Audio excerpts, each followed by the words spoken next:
Get out. Well, the loading dock is around the back, and the help does not use the main elevator. I think there has been a mistake, ma'am. I was called in to look at the line. The only mistake is that someone let you walk through my lobby in those boots. You smell like motor oil, and you are dripping on my marble. People like you turn up wherever there is money to be smelled. Security. I want this man out of my building. 40 minutes later, a black sedan rolled up to that same lobby, and the woman who stepped out of it was about to take this billionaire chief executive apart in front of her own board. Who he really was, and how one quiet man in a work jacket could collapse a company that took 30 years to build. Not a single person on that polished floor had any idea. By the end of the night, the woman calling him Filth would lose almost everything she owned, and she would do it with her own voice, captured on 40 phones. So what did she choose to do that evening? And why did it nearly destroy a man who had done nothing wrong? The road to that lobby began 2 hours earlier, and at the start, the night looked nothing like a disaster. The Callaway Dynamics Tower sat on the riverfront in Pittsburgh, Pennsylvania, 41 stories of blue glass climbing into a gray October sky. On the ground floor, a private reception hummed. The company built precision turbine components, the parts that go inside the engines that move ships and generators, the machines a city never thinks about until they stop. 200 guests drifted through the atrium in dark suits and quiet jewelry, and underneath the soft jazz from a trio in the corner, the executives were whispering about something that scared them. Callaway Dynamics was one bad quarter from the edge. A man named Marcus Bell heard pieces of it as he carried his tool bag across the far end of the atrium. He was not a guest. He wore a faded work jacket, dark jeans, and boots that had walked across 1,000 factory floors, and he moved without hurry, the way a man moves when he is used to being the calmest person in the room. Clipped to the strap of his tool bag, small enough that almost no one would notice, was a tiny pink hair clip shaped like a butterfly. He touched it once, lightly, then kept walking. Marcus had gotten the call at 4:17. A foreman he respected, a man named Theo Ward, had phoned him sick with worry. The number 2 assembly line had gone down, and it was the line-building components for the contract that, if it slipped even a week, would take the whole company with it. The factory people could not send anyone for 9 days. So Theo had called the one man he knew could read a dying machine the way other people read a clock. Before he left the house, Marcus had pressed his hand to a crayon, drawing taped to his refrigerator, a yellow sun with too many rays and 2 stick figures holding hands, one big, one small. He folded a fresh copy and tucked it into the inside pocket of his jacket over his heart the way he did every morning. Then he drove downtown and walked in through a side door, because that was what he had been told to do. He made it 19 steps before a woman in a charcoal silk dress turned and saw him. Her name was Vivian Crane, the chief executive, silver blonde and certain of herself in the way 30 years at the top can make a person. When her eyes landed on his jacket and his boots and his tool bag, they went flat and cold, the way you look at a stain on a clean window. She had decided who he was in less than a second. Beneath her, a problem to be removed, and now he stood there with 200 faces turning toward him and a security guard already crossing the floor. He felt the heat climb the back of his neck. Not anger, something older, the weariness of being decided about before a single true word had been spoken. He breathed through it. He had been here before. "Ma'am," he said, and his voice cut clean through the noise. "Your number 2 line is down. The bearing housing on the main spindle is failing, and if it seizes, you will not be talking about a delayed contract. You will be talking about a fire." Vivian Crane laughed, a short, ugly sound. "Listen to him," she said, loud enough to turn heads. "He has been in my building 4 minutes, and he is an engineer now." She turned to the crowd, performing for them. "This is what happens when you let the help wander upstairs. They start to imagine they belong." A few guests drifted closer, drawn the way people are always drawn to a wreck. Phones appeared, held low, little red lights blinking like watchful eyes. "I built this company from nothing," she said. 30 years. And I did not do it by taking advice from men who fix things with their hands. So pick up your little bag and walk back out the way you came." Marcus did not move toward the door. "Whatever is happening downstairs," he said quietly, "is going to get a lot worse in 2 hours if nobody listens to me. That is not a threat. That is just the machine talking. I am only translating. Now I want to stop here, because what happened next is the part the people in that room would replay for the rest of their lives." A younger man came hurrying across the atrium, a senior engineer named Andre Foster, sweat on his forehead. "Miss Crane," he said, breathing hard, "we have a real problem on line 2. The vibration readings are off the chart. Theo says the man he called is the only person who can isolate it before it lets go, and I think he is right because none of us can." Vivian's smile tightened. "And where is this miracle worker of yours?" Andre's eyes found Marcus by the windows. "That is him," he said softly. "That is the man Theo called." The atrium went quiet enough to hear the ice settle in a glass. For 1/2 of 1 second, something flickered behind Vivian's eyes. Doubt there and gone, like a draft moving a candle flame. Then she did the thing people like her always do when they are losing. She doubled down. "I do not care who Theo called," she said, her voice rising. "We do not let unvetted contractors put their hands on equipment worth millions, no matter who vouches for them. That is not cruelty. That is responsibility." She turned to the guard. "Take his bag. I want to know exactly what he brought into my building." The guard, a broad man named Curtis Hale, hesitated. "Ma'am," he said carefully, "I would need his consent before I do not care what you need," Vivian snapped. "This is my building. Open the bag." The whole room had gone silent. Marcus looked at Curtis Hale, who looked back, deeply uncomfortable, his hand already moving toward the strap. "You do not have to do this," Marcus told him quietly. "He does not have a choice," Vivian said. "Bag." Now Marcus's jaw tightened. But he set the bag down gently on the marble, unzipped it himself, and stepped back, so no one could ever say he had hidden a single thing. Curtis went through it in front of 200 people. A torque wrench, a vibration meter, the expensive kind a hobbyist does not own, a scuffed old laptop, and a small spiral notebook. Its pages soft from being opened 1,000 times, full of dense handwriting and hand-drawn diagrams of bearings and shafts and failure points. The private library of a man who had spent his whole life learning how machines die. "There is nothing here but tools, Mrs. Crane," Curtis said, standing slowly. "Good ones. Of course there are only tools," Vivian said, though her voice had lost a fraction of its edge. "People like him always have an angle." She looked back at Marcus, and her lip curled. "You smell trouble the way a shark smells blood. And you swim toward the money. You want the truth about men like this? They believe the world owes them a seat at the table just for showing up sweaty. No education, no capital, no vision." She shook her head slowly. "You are not fit to repair the machines in this building, let alone stand in this lobby." Somewhere behind her, a woman laughed, thin and nervous. The sound scraped across the room. Marcus closed his eyes for exactly 1 second. Just one. When he opened them, they were dry and steady.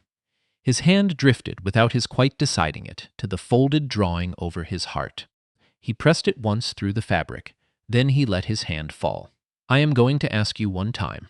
"Ma'am," he said, and his voice was almost gentle, which somehow made it land harder. "Let me go downstairs and shut that line down before it hurts someone. After that, you can throw me out. You can call me anything you like. I do not need you to respect me. But there are men on that floor right now, working a shift, with families waiting at home. And that bearing does not care what you decide about me." For a moment, Vivian actually paused, because here is the thing she would never say out loud. Vivian Crane had not been born to any of this. She had clawed her way up from a rented room and a community college night class, and she had spent 30 years terrified of slipping back. Every man in a work jacket was a mirror she refused to look into. She did not despise Marcus because he was beneath her. She despised him because some buried part of her remembered standing exactly where he stood. But to Vivian, this was simple. She was the hero of her own story, defending 30 years of work from an opportunist at the gate. "No," she said. "Security, escort this man off the property. If he resists, call the police. and note the time, so when he sends me an invoice, I can frame it. And that, right there, was the decision that would cost her everything. She just did not know it yet. Curtis reached for Marcus's arm, and that was the exact moment the glass doors swung open. The cold October air rolled in off the river, and a woman in a black coat walked through them, like she owned the ground under the entire building. Her name was Eleanor Reyes, and she did own a great deal of ground. She was in her 60s, with close-cropped silver hair and a stillness that made the loud, glittering room feel suddenly very small. Two younger people in dark suits walked a respectful half-step behind her, and one held a slim leather folder against his chest, like it contained something precious. Vivian turned, saw a woman she did not recognize, and felt only annoyance. "This is a private event," she said sharply. "Whoever you are," Eleanor held up one hand, not rudely, just finally. And Vivian, to her own surprise, stopped talking. Eleanor's eyes moved slowly across the room. The phones, the guard with his hand on a man's arm, the open tool bag on the marble. And then she saw Marcus Bell, and her face went very, very still. "Marcus," she said quietly, and Marcus Bell let out a breath he had been holding for what felt like 2 hours. "Hello, Eleanor," he said. Walter Glenn, the chief financial officer, went white first. He had been hovering near the bar, and now he stared at the woman in the black coat as the color drained from his face. "Miss Crane," he said, his voice cracking. "That is Eleanor Reyes." Vivian's smile flickered. "And who is Eleanor Reyes?" Walter swallowed so hard the whole room seemed to hear it. "She is the chair and majority owner of Ardent Industrial Group," he said, "the fund that bought our senior debt last spring. They hold the note on this entire company. If she calls it, we are finished. There is no company. There is no contract. There is nothing." The words hit the atrium like a dropped tray. A murmur swept through the guests, fast and electric. Phones turned, no longer hidden. But Eleanor shook her head slowly, and a small, sad smile touched the corner of her mouth. "You are close, Walter, but not quite there." She turned to Marcus, and her voice softened. "Would you like to tell her, or should I?" Marcus looked at the floor. He had never wanted this. That was the whole point of the jacket, and the boots, and the side door. But he lifted his head. "Tell her," he said quietly. Eleanor turned back to Vivian Crane, and the temperature in the room seemed to drop 10 degrees. "This man you have spent the last hour humiliating," she said. "This man you called Filth. This man you said was not fit to repair your machines. His name is Marcus Bell, and 11 years ago, he is the one who designed the bearing system your number 2 line is built around. The patent your entire turbine division depends on, the one that makes your components good enough to win contracts worth more than $1 billion, has his name on it. Ardent does not just hold your debt, Miss Crane. We license that patent to you through a holding company. And the principal engineer and largest single shareholder of that holding company is the man your guard is holding by the arm." The silence that followed was the loudest thing in the building. Marcus Bell had not been born to money. He had grown up 3 miles from this very tower, in a neighborhood Vivian Crane drove past with the doors locked. He had taught himself to read a vibration spectrum after his shifts at a tire shop, working nights, and when Ardent wanted to buy his first patent, Eleanor Reyes had not bought it. She had partnered with him. He could have stayed home tonight and sent a junior tech, but Theo had called him, frightened, and Marcus did not say no to a frightened man trying to protect his crew. So he had put on his old jacket and driven down to fix a line that, in a way no one in that room had understood until this moment, he had helped invent. Vivian's face had gone slack. Her wineglass tilted, and a thin line of red ran over the rim and dripped onto the marble she had been so proud of. "That is impossible," she said, her voice thin and high. "He came in through the service door. He is wearing boots." "He came in through the service door," Eleanor said calmly, "because Theo asked him to be discreet. He is wearing boots because he came to work. And he has a tool bag because, unlike anyone else in this building tonight, he is the one person who can actually save you." She tilted her head, and her voice went quiet and terrible. "He tried to tell you that 3 times, and you called security." Vivian swayed. Her hand groped behind her for the back of a chair, and gripped it, white-knuckled. She understood, finally, what she had done. She had screamed at, searched, and tried to have arrested the one man on earth who held her entire company in his hands, while 200 people and 40 cameras watched. "You cannot," she said, and her voice cracked. "You would not pull the license. It would destroy us. Thousands of jobs." "I can," Marcus said, speaking for himself now, gently. "And you have spent the last hour showing me exactly why I might." Vivian recovered the way people like her always do. She stepped toward him with a bright, desperate smile, the same one she gave investors and reporters. "Mr. Bell," she gushed, "this is all just a terrible misunderstanding. The lighting in here is dreadful. I never would have. I mean, your jacket, anyone could have. And honestly, you have always been like a colleague to us, the very backbone of Stop," Marcus said. Not loudly, just final. Vivian Crane stopped. He looked at her for a long, quiet moment. Then he crouched, zipped his tool bag closed, slowly, deliberately, and slung it over his shoulder. "You want to know the truth about men like me," he said, repeating her own words back so softly the whole room leaned in to hear. "We do not believe the world owes us a seat at your table. We never wanted your table. We just wanted to do the work and be left alone to do it. You decided I was nothing the second I walked in. Because of my boots and the dirt under my nails." He shook his head. "And here is the part you will have to live with. I was about to fix your line for free, as a favor to Theo. I was not going to send you an invoice at all." He let that sit. "Now, I am going downstairs to shut that bearing down before it hurts one of your people, because they did nothing wrong tonight." "You did." He turned to Andre, who was staring at him like a man watching the sun come up. "Come on. Show me the readings." And the two of them walked together toward the service elevator, leaving Vivian Crane alone in the middle of her glittering tower, surrounded by 200 guests, and more alone than she had ever been in her life. What Marcus did over the next 90 minutes is the part of this story almost no one talks about, and it is the part that mattered most. Because here is something true you can carry into your own life. A failing bearing announces itself long before it dies, if you know how to listen. Marcus had his laptop open on a steel cart inside 15 minutes, reading the vibration spectrum off the spindle.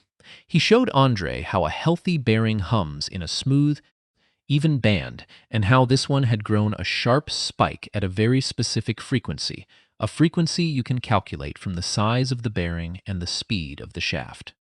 That spike, he explained, is the sound of a tiny crack in the metal striking the rolling elements, thousands of times a minute. It is the machine telling you, in a language of numbers, that it is dying. He powered the line down the safe way, the way that does not warp a shaft worth $200,000. And then he spent 20 minutes teaching Andre to read the spectrum himself. So the next time the machine started to whisper, someone in the building would understand. "That is the difference," Marcus told him quietly, "between a company that respects the people on the floor and one that does not. The machine does not lie. But you have to be humble enough to listen." By the time he came back up, the party was over, and the real fall had only just begun. By sunrise, the whole country had seen it. The videos had gone up before Marcus even reached the lower levels. 200 guests, 40 phones, and not one of them on Vivian's side. The clips were stitched together, captioned, and shared millions of times. The headline wrote itself: "Billionaire Chief Executive Humiliates Repairman, who turns out to be the engineer who invented her company."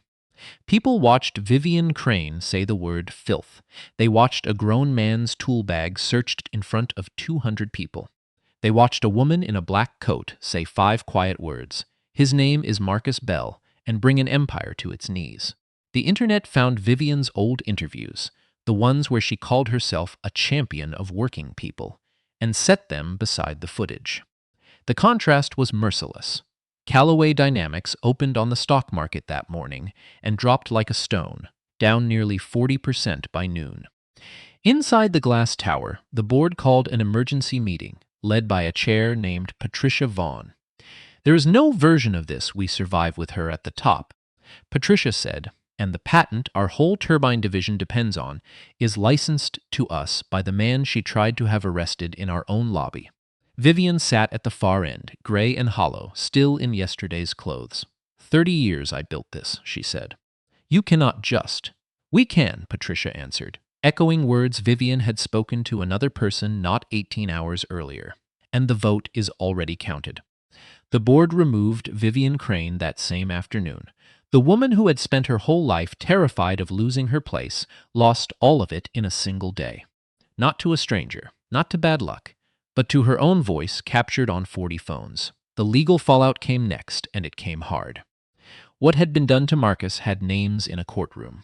Attempted unlawful detention, the forced search of his property without consent, the threat of a false police report, all of it on film. Marcus did not sue for vengeance. He sued for the record to say, in writing, what had happened. The company settled within weeks. The amount was sealed. The apology was not. It was entered into the public court record, signed, undeniable. Curtis Hale, the guard, testified that he had told Vivian he needed consent, and she had said she did not care. And he kept his job by telling the truth he should have insisted on that night. The name Crane, which had opened every door in the city for 30 years, became a punchline. She had wanted to protect her legacy. In one night, she had become it.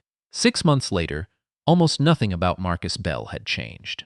He still wore the same work jacket. He still drove the same truck. He still kept a crayon, drawing folded over his heart, and a small pink butterfly clip on the strap of his tool bag.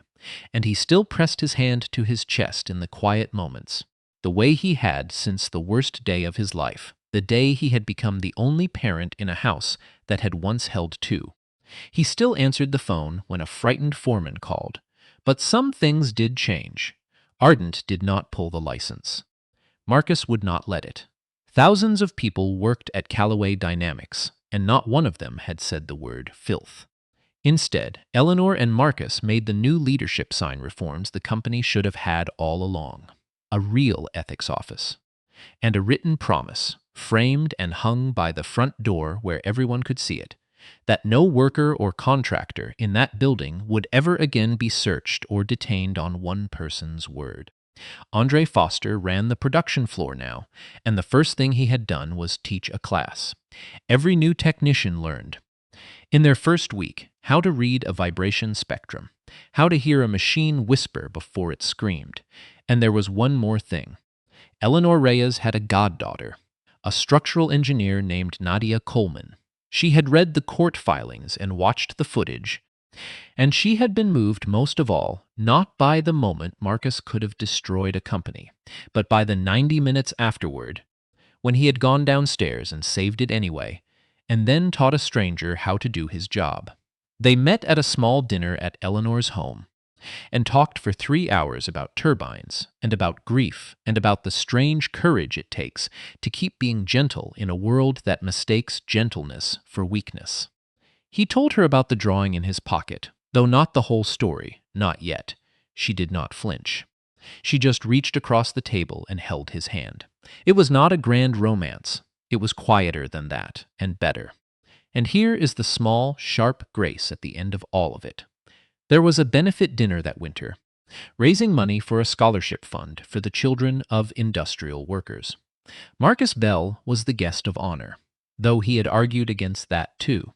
He arrived in a borrowed suit that did not quite fit, with Nadia Coleman on his arm, and the whole room rose to applaud a man who, 6 months earlier, a chief executive had ordered thrown into the street. Vivian Crane was there, not as a guest of honor. She had begged her way onto the list, hungry for any room that would still have her. She stood near the back, in a dress a season out of fashion, watching as the man she had called Filth was loved and respected by every important person in the city.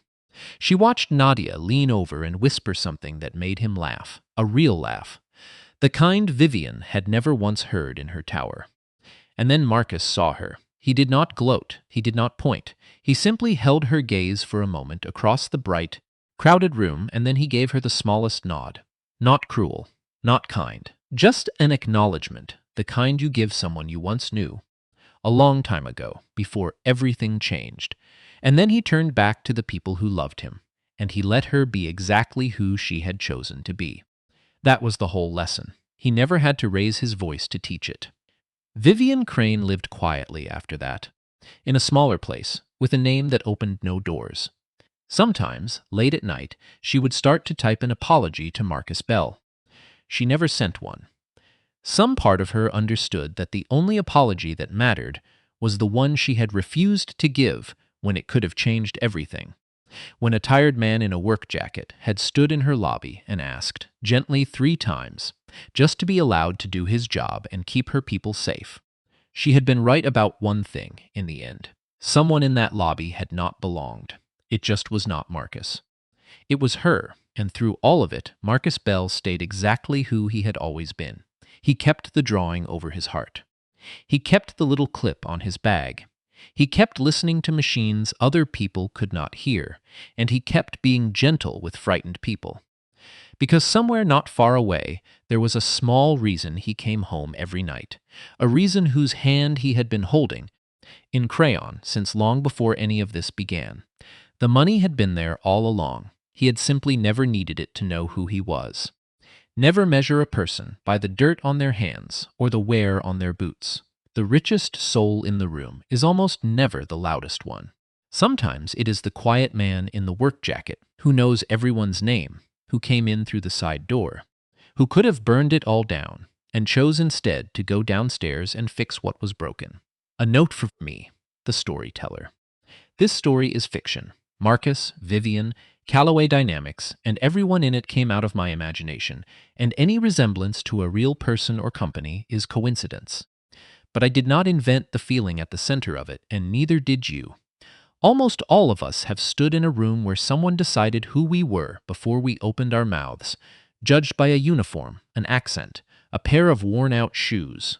And almost all of us, if we are honest, have also been the one doing the judging, just for a second, before we caught ourselves. The vibration analysis in the story is real, by the way. A failing bearing truly does sing out a warning at a frequency you can calculate, long before it breaks, and the people who learn to listen are usually the quiet ones nobody thanks. Maybe that is the whole point. The most valuable person in the room is rarely the loudest, and respect should never be something you offer, only after you learn what someone is worth on paper. So here is my honest hope for you. The next time a tired stranger in work clothes tries to tell you something, listen before you decide. You truly never know whose hands are holding the thing your whole world is built on.